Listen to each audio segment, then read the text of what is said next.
Now, Mr. Minister, now, Mr. Minister, please reply. See, there are Ramesh doing harm there and here, troubling them here and there. क्या है भाई, बैठिए आप. Both sides. अरे Mantri, बैठिए आप. No, Minister. No, Minister. No point of order. No point of order. Minister will reply now. Sit down. Minister will reply. I know that no point is, no rule is broken here. I know that. Minister, please start replying. See, why this delaying माननीय tactics? सभापति जी, Yeah.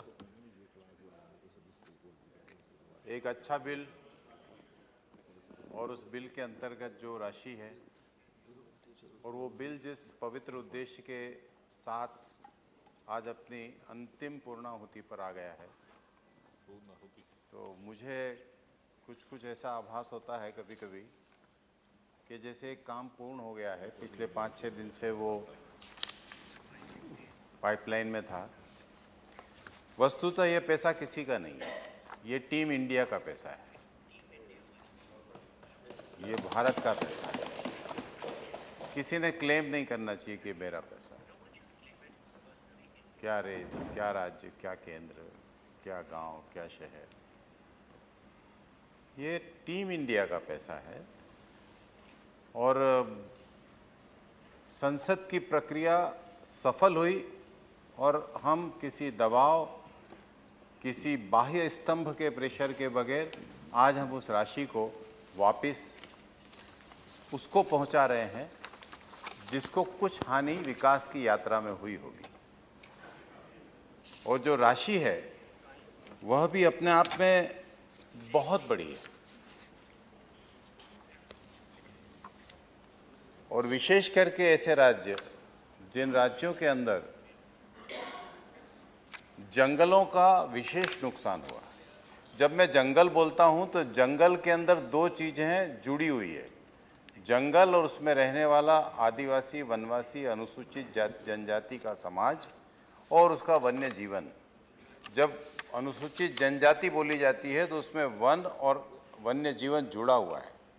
चूँकि हम इसे holistic और comprehensive वे में नहीं देखते हैं, इसलिए कंपार्टमेंट में देखने की आदत पड़ गई है। इसलिए जब कहते हैं कि लोग कहते हैं वन लगाओ, तो मैं कभी कभी मजाक में कहता हूँ कि आप वन काटो मत, वन अपने आप लग जाएगा, छोड़ दीजिए। लोग कहते हैं चलो नदी साफ करते हैं, मैंने कहा माफ करो, नदी गंदा करना बंद कर दो। नदी तो साल में एक बार अपने आप को खुद यूं ही साफ कर लेती है, खुद ही साफ करती है।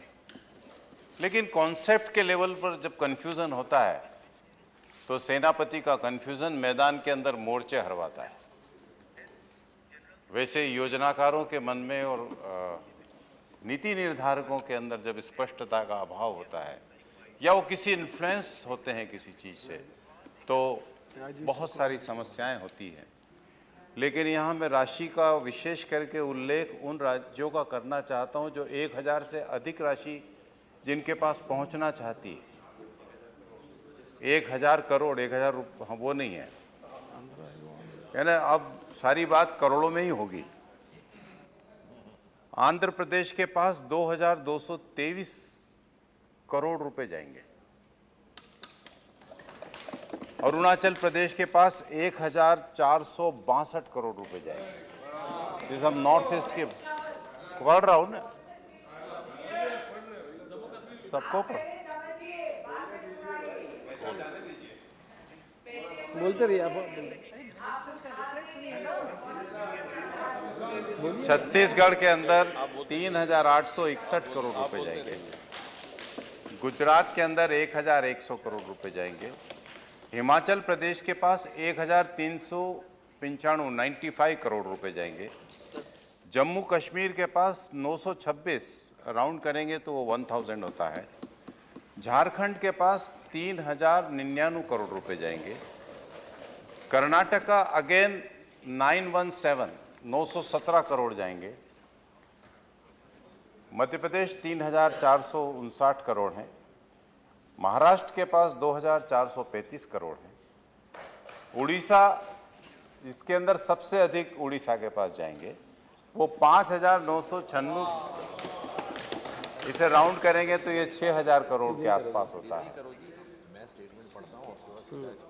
राजस्थान को 1,425 करोड़ जाएंगे। उत्तर प्रदेश के पास 1,316 करोड़ जाएंगे, 14 करोड़ सॉरी। उत्तराखंड के पास 2,210 करोड़ जाएंगे। ये वो राशि है जो इन राज्यों के अंदर विकास के कामों को होने के कारण उस ये वो सारा इसलिए नहीं पढ़ रहा हूँ क्योंकि 1,000 बाकी सबको 1,000 से कम है, ये 1,000 से ज्यादा है। बाकी मैं स्पेसिफिक ये सबको डिस्ट्रीब्यूट कर दूंगा, आप सबको मिल जाएगा, ये दे दूंगा, देंगे सब पूरी राशि दे दूंगा आपको।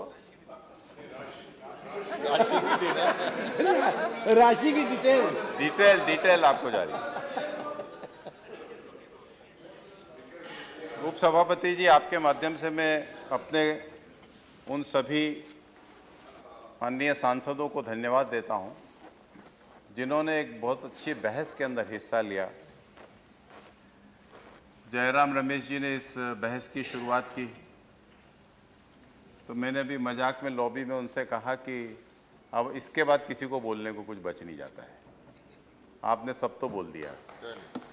तो जयराम रमेश जी ने उसकी बहुत अच्छी शुरुआत की। हाँ, जो विवेक के आधार पर मुझे सोचना पड़ेगा कि क्या संभव है और क्या नहीं है। फिर भूपेंद्र यादव जी ने भी उसका एक सुंदर सा जवाब दिया, और चूंकि वो वकील भी और बाकी सारी चीज़ों से तैयारी के साथ आते हैं तो उस तैयारी को उन्होंने रखा भी। मुनव्वर सलीम जी, राठी नावल जी, मोहम्मद नदीमुद्दीन हक जी, हरिवंश जी, CP नारायण जी, दिलीप तिर्की जी, वीर सिंह जी, प्रफुल्ल पटेल जी का इंटरवेंशन वो बहुत अच्छा था भाषण। उसके अंदर उन्होंने महाराष्ट्र का अपना वनवासी क्षेत्र का अनुभव बताया। डी राजा जी, दिग्विजय सिंह जी तो he is a powder ever dry, तो वो हमेशा तैयारी रहते हैं उस विषयों के अंदर, और उनका 10 साल का मध्य प्रदेश का अनुभव है।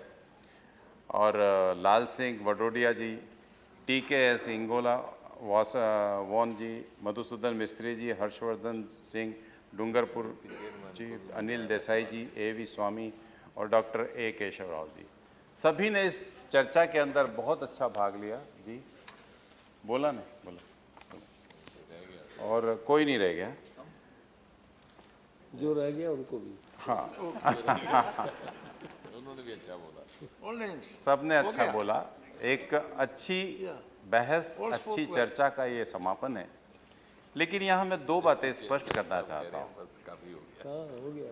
पंचायती राज अधिनियम के बाद किसी भी पंचायती क्षेत्र के अंदर कुछ भी करना संभव नहीं है, उस नियमों के अंतर्गत ही काम करना पड़ेगा। जितने भी नए नियम आए, जो लोग भी आए, पंचायती राज अधिनियम ने इस देश के सबसे नीचे जो मैनेजमेंट है, सबसे नीचे जो गवर्नेंस है, उसका इतना सशक्तिकरण कर दिया है कि जब मैं वहाँ जाता हूँ तो मुझे आश्चर्य होता है कि इनको तो संसद से भी ज़्यादा अधिकार प्राप्त हो रहे हैं। इतना पैसा है, उतनी ताकत है। अब उसके साथ नॉलेज, टेक्नोलॉजी सपोर्ट, अवेयरनेस, ये सब कुछ चाहिए। और वैसा ही फॉरेस्ट राइट एक्ट के संबंध में मैं कह सकता हूँ कि वैसे ये दूसरे मंत्रालय का विषय है, लेकिन फॉरेस्ट राइट एक्ट्स को ध्यान में रखकर ही ये सारी चीज़ें की गई है। और जहाँ तक राज्य सरकारों का सवाल है, उपसभापति जी, हम एक फेडरल स्ट्रक्चर में रहते हैं, हमें राज्य सरकारों पे भरोसा करना होगा। वो चुनी हुई सरकारें हैं, उसके जो मुखिया होते हैं वो विवेक से जो कुछ अच्छा हो सकता है वो करते होंगे। नीतियों में अंतर हो सकता होगा, लेकिन राज्य सरकारों के स्वायत्तता पर और उनके काम करने की क्षमता पर और कुछ कमी हो सकती है, कुछ पेशी हो सकती है, कुछ होगा तो उसको हम ठीक करने की कोशिश करेंगे, ध्यान दिला सकते हैं।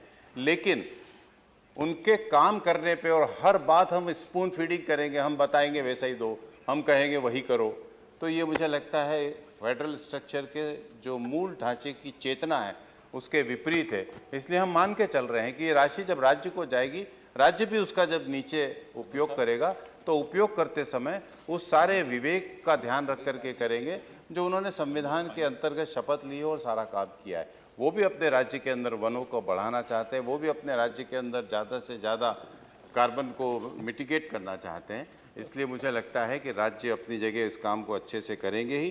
कहीं कुछ ध्यान में आएगा तो हम नियमों को बनाने के अंदर उसको ध्यान देंगे।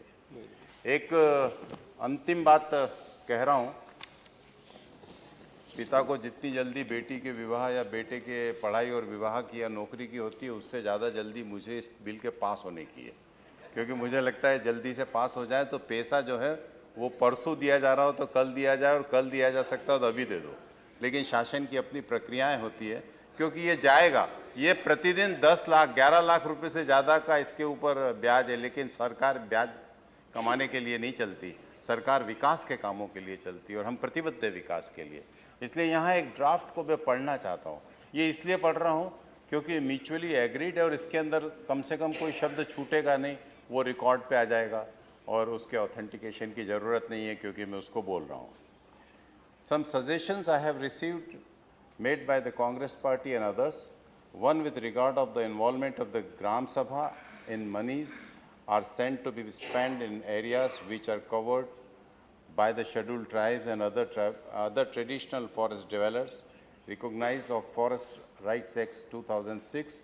Another suggestion has been made with the regard of consultation with the elected representatives in the expenditure of the to be undertaken in this regard.